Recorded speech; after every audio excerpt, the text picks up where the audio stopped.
Hi, my name is James. I'm Les. And welcome to Toxic Male NASCAR. We're going to go over where we predict the drivers are going to finish in the regular season 1 through 25. We don't think our predictions are that right. I do. Oh, okay, yours are right. Mine are right. Mine, I would tell you, I don't feel so strongly in them. This is just what I think has the best likelihood of happening. I think you could throw these names up in the air and let them fall down, and that's where they would finish, and I'd be like, okay, maybe. But I think this year, because of the new rule packages and stuff like that, the turnover is going to be crazy. You're going to have guys moving up the list that you would have no idea. So we're also going to be talking about why we think these drivers are going to do great this year, why we think other drivers are going to drop in the standings this year. We, once again, haven't seen any races so far this year. All we've seen is a clash.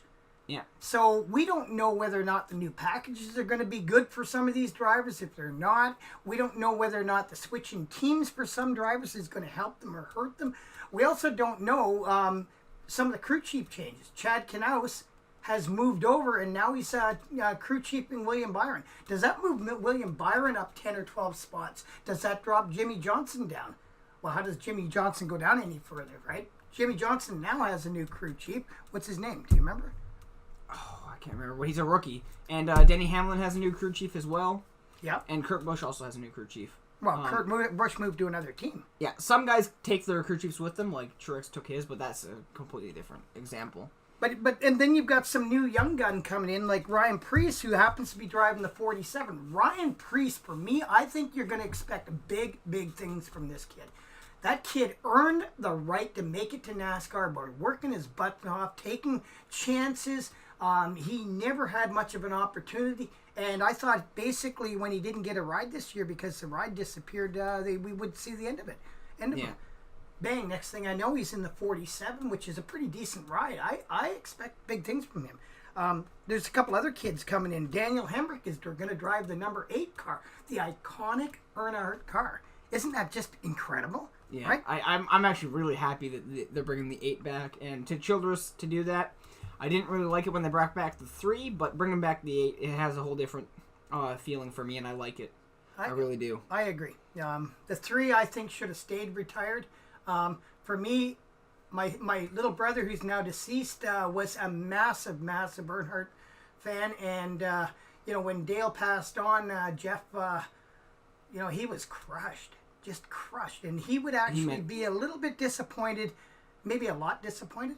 I actually have a quarter midget car with Dale Earnhardt's signature on it, and the number 3 in Goodwrench, and it's retired. I think Dale Earnhardt... I think there's 2 numbers in the series that should have been retired, and they should have been the 3 and the 43. I agree. Other than that, I think every other number should have been free for game, because I think you're seeing right now why it was a problem to have somebody else drive the 43 or somebody else drive the 3, because now it's kind of diminishing the legacy of those 2 drivers and their cars. Because now you see the 43 every weekend, goes out there and he finishes 20th or 25th, and it kind of diminishes how amazing Richard Petty was. And you also see Austin Dillon go out there, and he does not too bad in the 3, but he doesn't do as good as Earnhardt was, and that diminishes the legacy of Earnhardt, because now young fans are coming up, and they will know the number 3 only as Austin Dillon, and they will not think as highly of Dale Earnhardt or as highly of Richard Petty. Well, the 43, like Richard Petty, 200 wins. Like, how? Wow. Even though it was in an era where things are a lot different, it's still very impressive, 200 wins. Yeah, isn't that impressive, eh? So, let's get down to our picks. Who do you pick for number 1? I have Kyle Busch number 1. It's funny. I have Kyle Busch for number 1 too. How do you bet against the guy with 194 national wins? He's going to eclipse Richard Petty probably before the end of May. Yeah.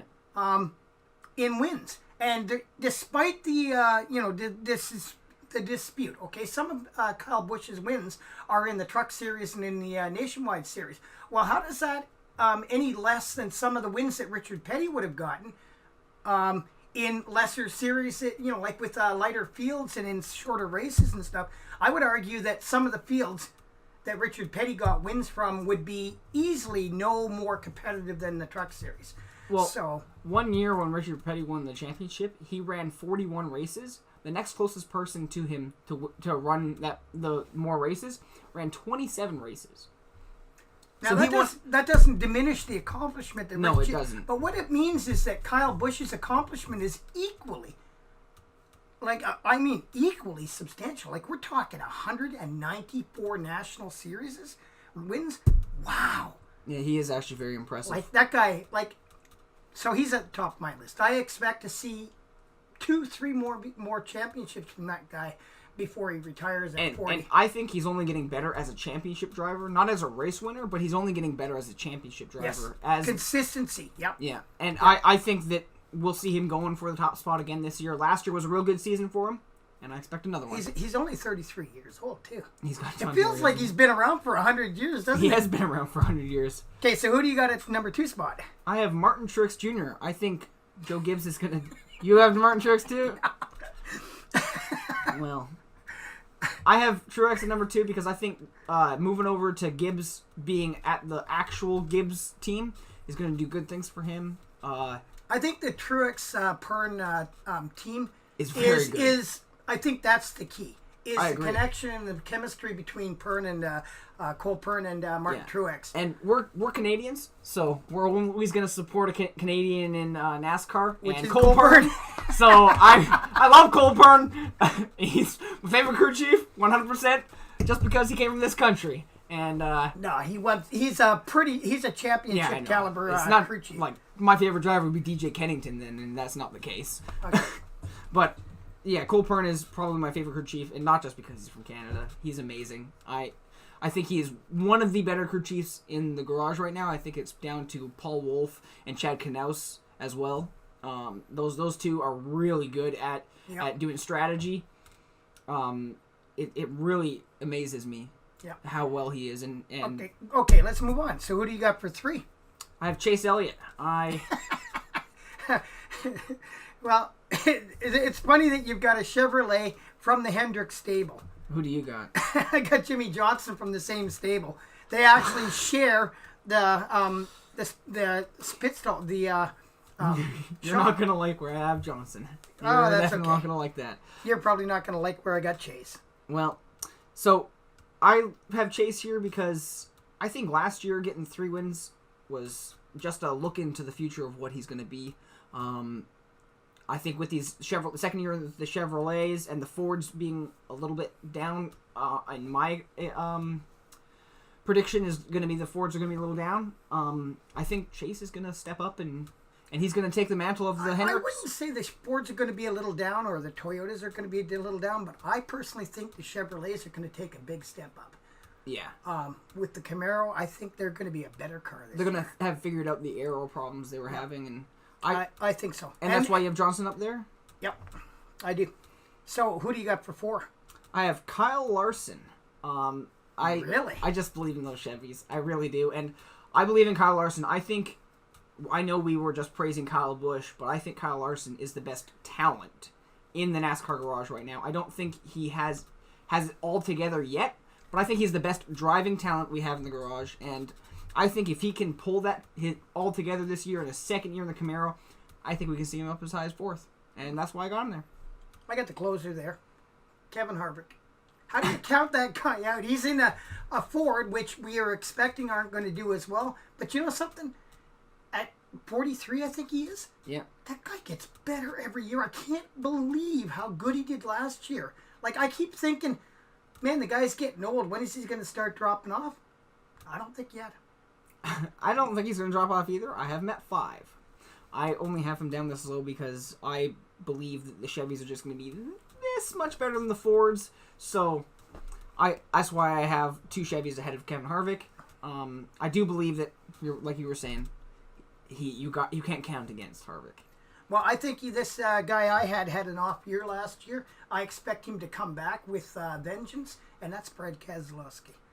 I think Brad and his Ford and the Penske's are going to be dominant this year. I think. So you think Brad is the number 1 over at Penske, not Logano?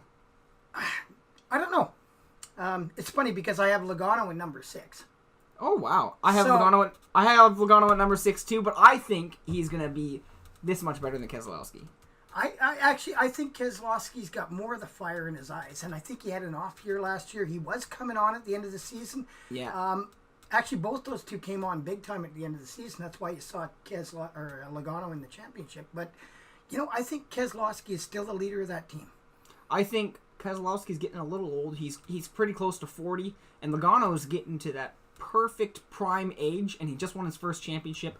I think you cannot count out Logano. I actually think 6 is a little low for him, but I just couldn't justify putting him much higher because regular season last year wasn't great for him. This is about where he was last year, so I think this is where I have Logano. Who do you have at 6? Oh, you have Logano, yeah.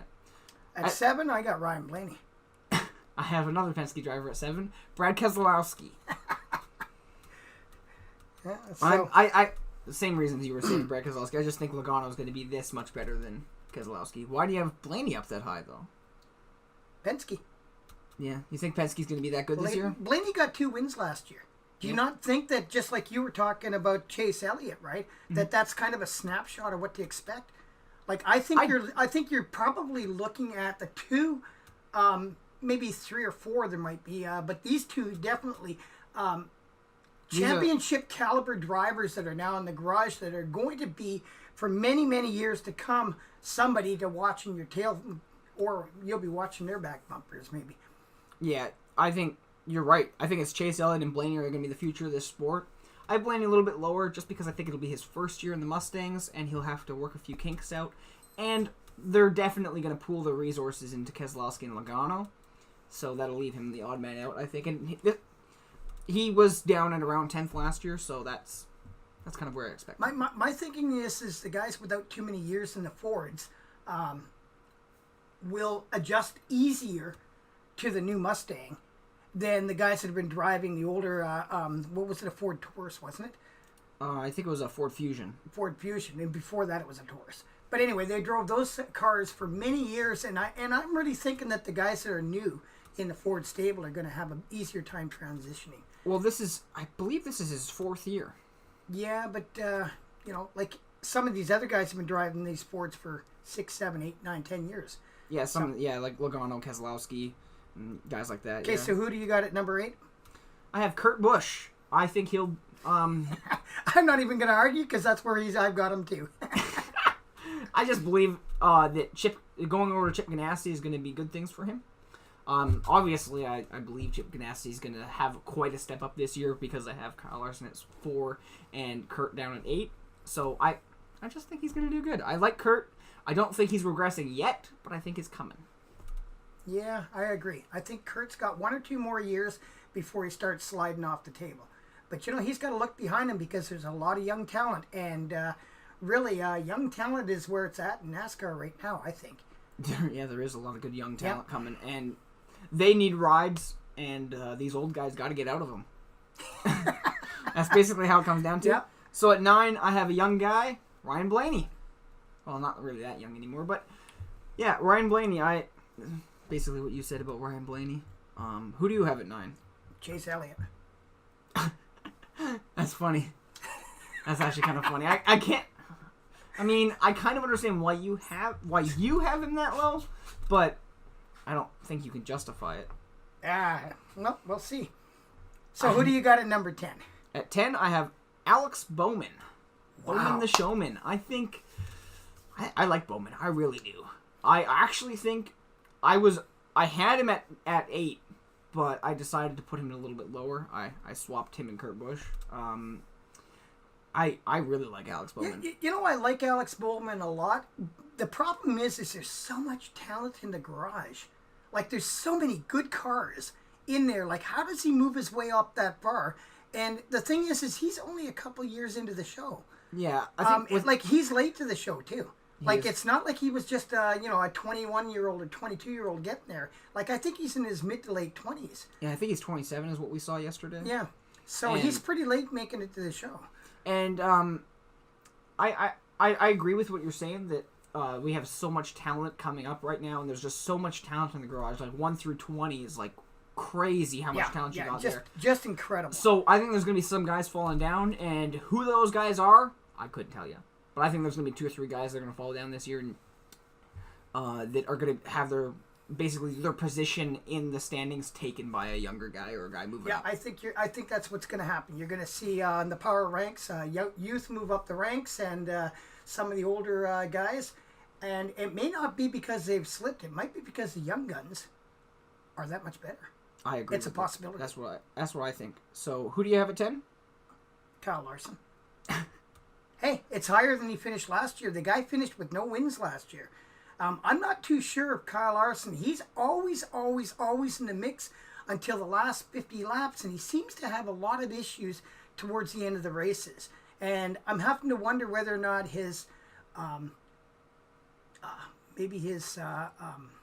actually, I have no idea what that is all about. I just know that he seems to have a lot more accidents towards the end of the race than I'd like to see. He has mishaps in the pits that I don't want to see happen. Yeah, I understand why you can have Larson this low. Like, I could put him this low and I would even justify it. But, like, it makes sense to have him at 10. I really don't want to see him that low because I really like him. He's pretty good driver. Okay, so who do you got at 11? My favorite driver. It pained me so much to put him this low. Eric Jones. But it's probably the same reason I got my guys up down this low. Is there's so much talent in the garage? There is, because that kid can wheel a car. I think he's outside of Chase Elliott and Ryan Blaney. I think he's the best young driver we have. Outside of Chase Elliott and Ryan Blaney, I think it's not even close. I think Eric Jones and then everybody else. I think Alex Bowman's in with those guys. You can't call Alex Bowman a young driver. He's older than Ryan Blaney and Chase Elliott. Yeah, but he's Elliott. only a second-year driver. Well, technically he's a fifth-year driver because he ran 3 at the 7. Yeah, that's true. Okay, I'll accept that, yeah. Okay. I think it's Eric Jones and everybody else. Okay, well, I got Clint Boyer in the 11th spot. Hey, he got 3 wins last year, and the thing is like, he somehow faded at the end of the season. I'm not sure what that's all about, because he's still not that old. I think he's like 39 or something. Yeah. You know what I'm looking forward to? I'm looking for the day that I get to see Clint Boyer in the booth with Earnhardt and Jeff Gordon. That is going to be a show. Like, I just can't wait. Oh, I really hope that he does that. Like, that guy is so funny. I used to think the same thing with Carl Edwards. I thought that he would be great in the announcing booth, and I also thought the same thing about this guy, Mark Martin. He'd be great in the announcing booth.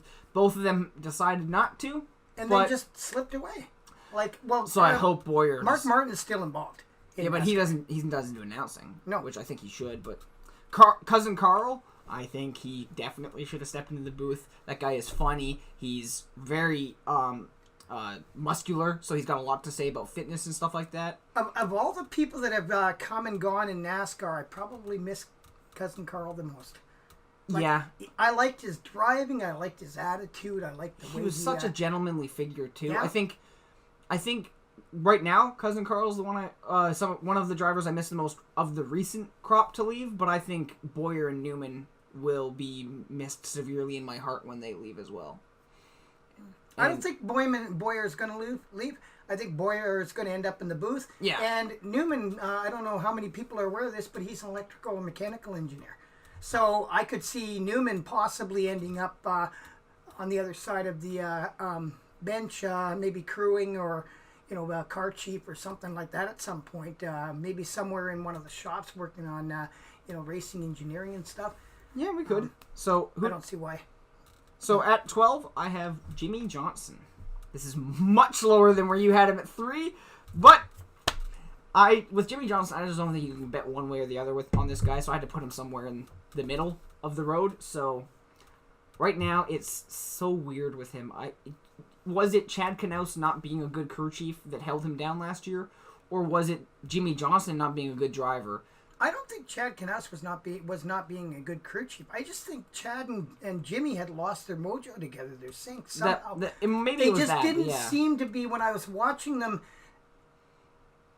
He took no risks. Chad took 0 risks at all, and that is very uncharacteristic of Chad. Yeah. I remember when I first started watching NASCAR, that guy got so many penalties and constantly was getting disqualified. Right on the edge, yeah. He pushed the envelope. Anyway, so let's move on here. Who do you have at 12? I got William Byron. I got the guy who's got his crew chief. So we're talking about Chad Knaus. Well, Chad Knaus, I think, and William Byron are going to be a team to work with, but they've got a season they've got to get their act together.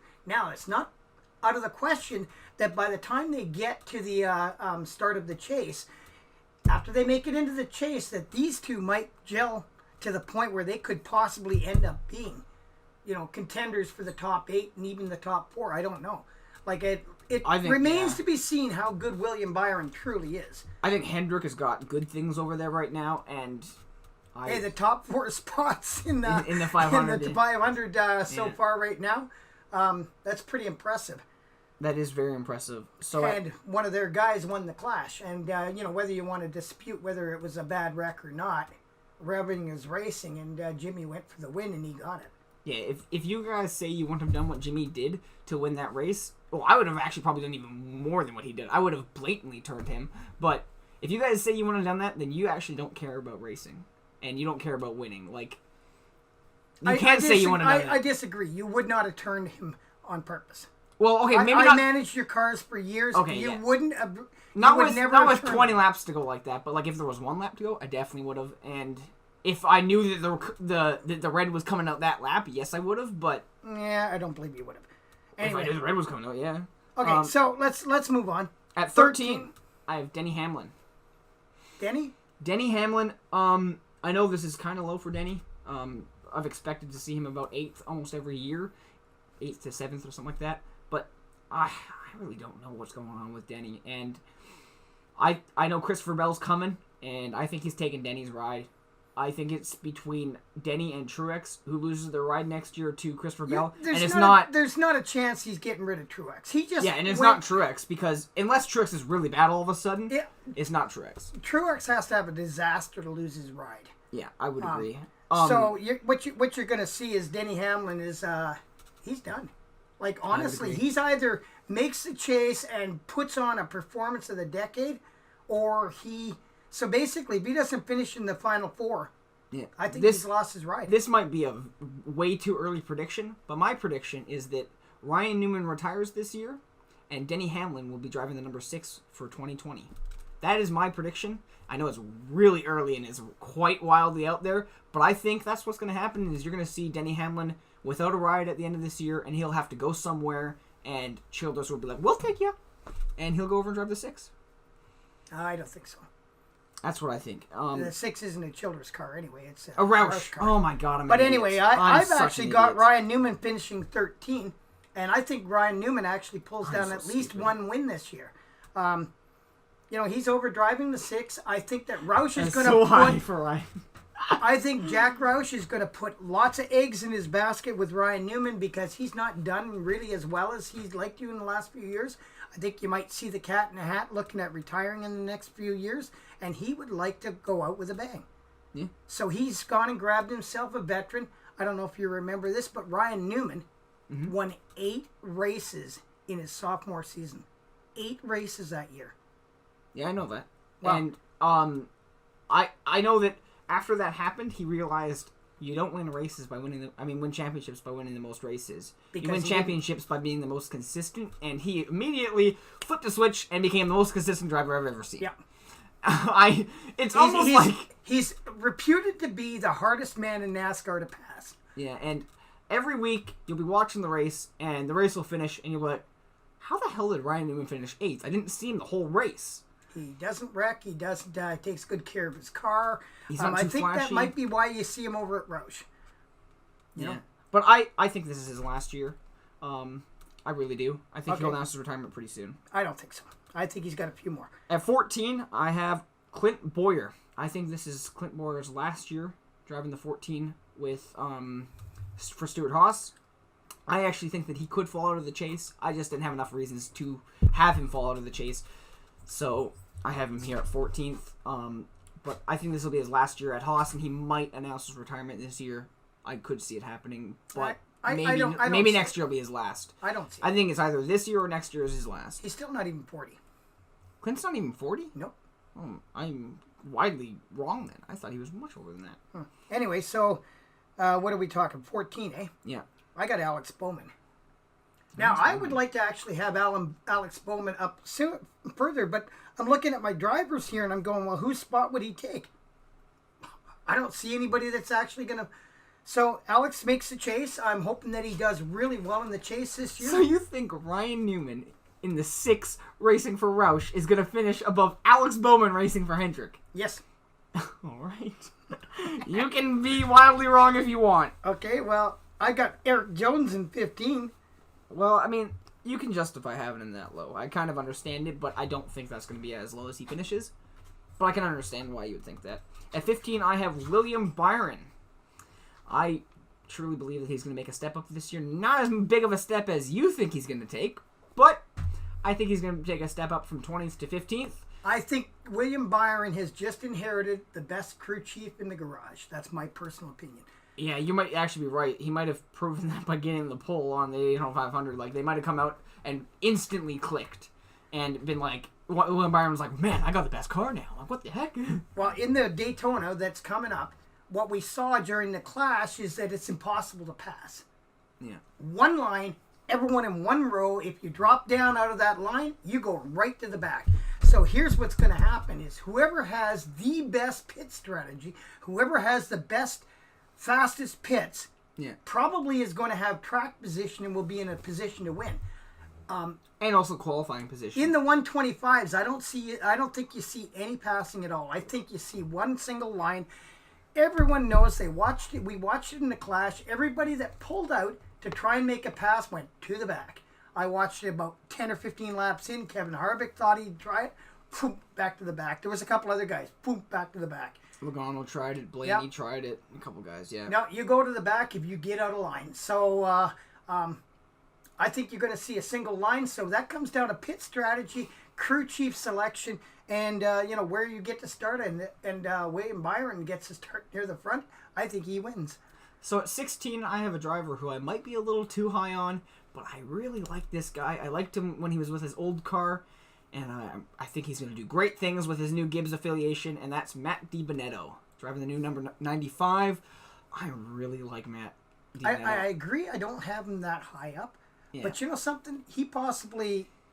I wouldn't be at all shocked to see him finish in the top 12. Yeah. But I wouldn't be surprised at all if he finishes 24th. Yeah, I agree with you that 100%, but I really like Matt DiBenedetto. I loved him when he was overdriving his other cars, and yeah, he finished well ahead of where those cars should have been finishing. Yeah. Now the 95 is kind of a it's a brand new car for them too. They're going. Okay, for number 16, I got Ricky Stenhouse. You know, the funny thing is Ricky Stenhouse, I've been watching him for years, and I keep thinking, this is the year he breaks out. This is the year he breaks out. This is the year he breaks out.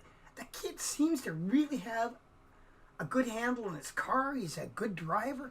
But for some reason, he just doesn't get over the edge, and I don't really get why. Like, he's had wins, and he's, been in the top, 10 on a regular basis, sometimes top 15 and 20. But he just doesn't seem to be able to put it all together, and I really don't get why. Like, he's got 2 championships in the Nationwide Series, so he knows how to close.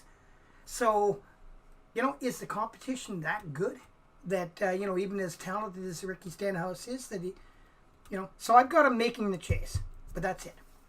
I disagree. I don't think he'll make the chase. I don't think Roush is as good as you think they are to have 2 cars in the chase, but that's up to you. I don't have Roush at all in the chase.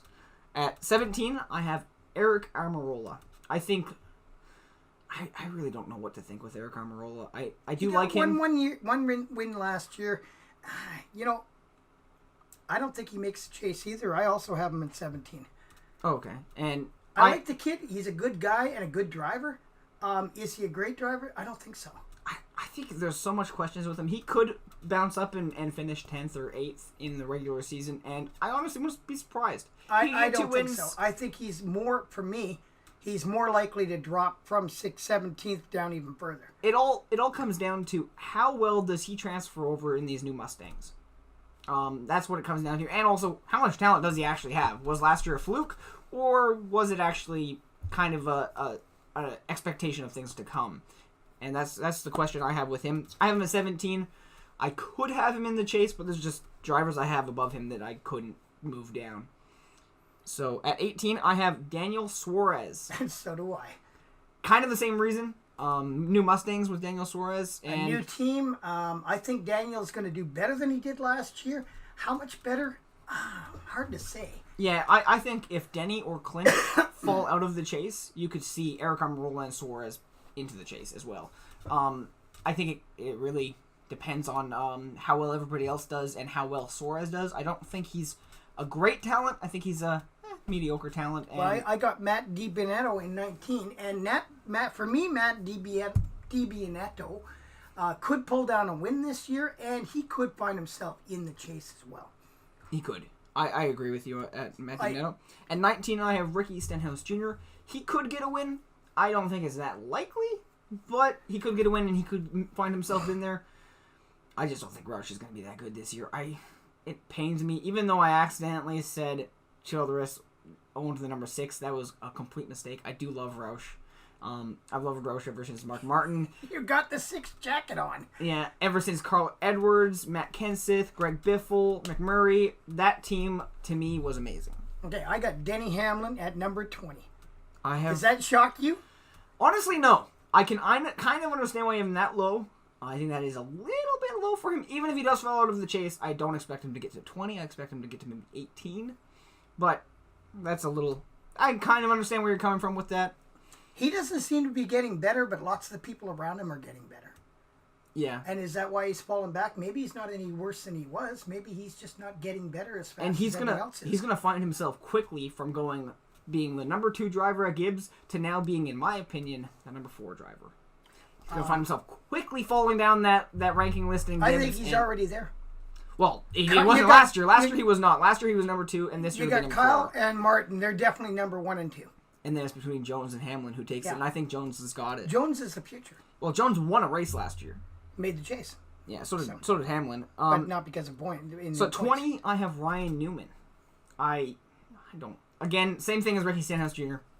It's just I think Ricky Stenhouse is just a little bit better than Newman is right now in his career. I know Newman would have finished 16th last year in the regular season if it wasn't for his teammate Austin Dillon, but I don't really. I think Newman's getting worse, and I think we're seeing that happen. Now, I don't think Roush is an upgrade in car. I think it's a downgrade. I think it's an upgrade. Well, you can believe that if you want. I got Ryan Preece at 21. I have Daniel Hemrick. Why do you have Ryan Preece? The 47? That's a pretty decent car. It is actually a pretty decent car.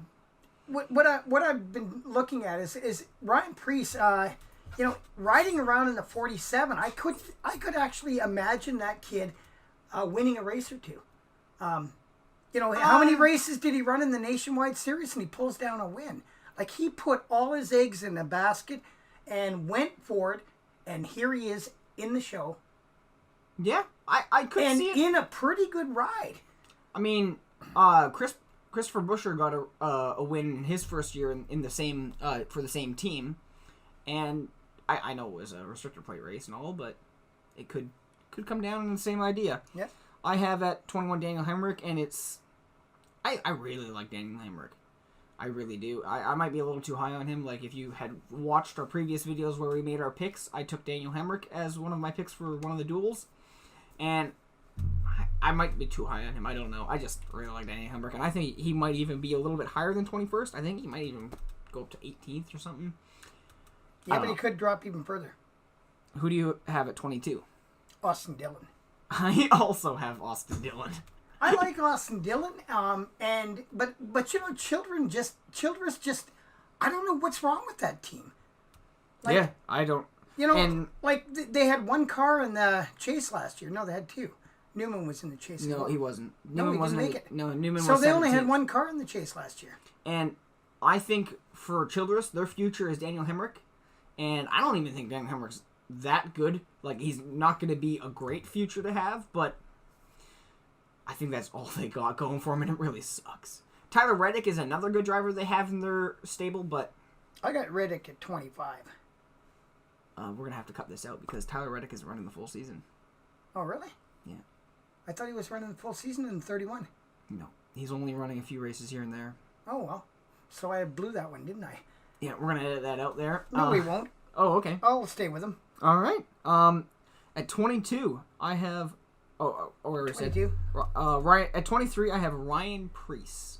Same reason you said with the 47. I don't think he's gonna get a win though. I don't think there's much of a possibility of getting him a win. But 23 is about where I have him. I could see him going up if other drivers fall down. I have Daniel Hemrick in the same spot. Okay, so we just... Same reason. I could see Daniel Hemrick in the 8 doing better than 23, but I could also see him actually dropping right out of the top 25. No, I don't see that. I don't see that happening, but it could. I could see him easily moving up. So at 24, I have Chris Buescher. I like Chris Buescher. I like him a lot too, but his team just is not. Well, he really... races for the same team as Ryan Preece, and I think that tandem now between the two of them is going to be pretty good. Yeah. So I have Chris Buescher there. Who do you have at 24? I got Paul Menard. That's not bad. Watching him in the Clash, it was kind of interesting. Like he led all those laps, and he's driving the 21, is he not? He's driving the 21. Yeah. That's an iconic car. It's a little on the underfunded side, so I have to wonder whether or not as a Ford and with low funding, if they're going to be able to be competitive in the shorter tracks and in the tracks where they need to have better cars. I know that on the super speedways he'll easily be competitive, and maybe some of the more intermediate tracks, but I don't know. But I think Paul Menard, I really like the guy. He's a good driver, and he also could move up a whole bunch. I could see and this. I don't have him in my top 25. He could pull a super speedway win off too. Yeah, I think he could. I don't really know with Paul Menard. I think we're seeing a decline in Paul Menard, and we're seeing a decline in the Wood Brothers because the Wood Brothers are both dead now. Yeah. Right now it's their I think it's their grandchildren that run it right now, and they don't even run it. They're just kind of like just a name at the team. Mm-hmm. So I think we could see a decline in. So in who's Paul your Menard. 25th? 25th, I have Darrell Wallace Jr. Really? There isn't much reason for having up this high, other than I couldn't justify having anybody else at 25th. I got Tyler Reddick, which we just discussed. Doesn't appear to be going to run the whole season. So you don't have anybody at 25 then. We'll see. Maybe he does. Maybe Tyler Reddick doesn't finish 25th. Maybe Tyler Reddick does so well in his first 3 or 4 races, he earns the right to a full-time ride. And if that's the case, then he climbs up a whole bunch of places, because if he earns a full-time ride, so I'm staying with Tyler Reddick. I can understand what you're thinking there. I just think Darrell Wallace Jr., even if Tyler Reddick runs a full season, I think Darrell Wallace Jr. will finish ahead of him. Yeah, okay. Well, so we'll see. That's where we have the top 25 finishing. If you think that you have a better list than we do, put it down in the comments. If you think that I'm wrong or if Dad's wrong, tell us why we're wrong. We'd love to hear, actually. If you think we're right, if you're one of those other crazy guys like us that think we are right, tell us. I'd love to hear that too. That would be crazy to find another crazy maniac fan that has the same list as me. Well, what we're also going to do is we're going to do a weekly update. So every week we pick who's going to win the race. Yeah.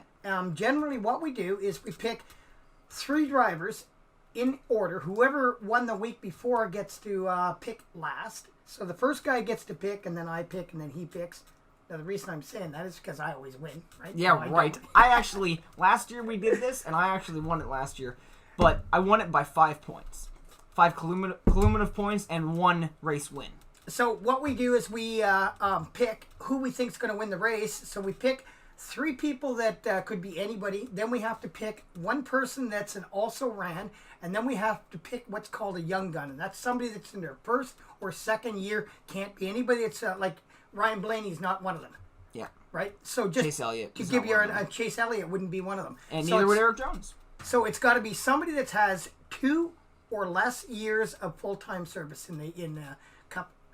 So, yeah, so what we usually go by is we go by points. So we add up how many points that driver accumulated that year. We add them with the other drivers we picked. And whoever has the most points wins that race. And then whoever won the most races at the end of the year wins the championship. But for these duels and for the Clash, we went by finishing position. And whoever had the lowest finishing position total won the duel or won the Clash. Right. So for our also ran, what we do with our also ran is it's somebody that didn't make the chase the previous year is an also ran. So I think this year we've kind of agreed we're gonna go with someone that did not win a race. So whoever didn't win a race. I don't last recall agreeing with that.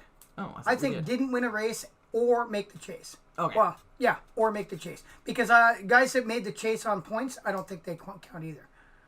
Okay. Okay? So that for me, that would be it. I don't recall agreeing with what you just said. You just basically did. You said if they make the chase on points, it doesn't count. No. I thought we agreed on it, but I guess I'm wrong. Maybe you're wrong. Who knows?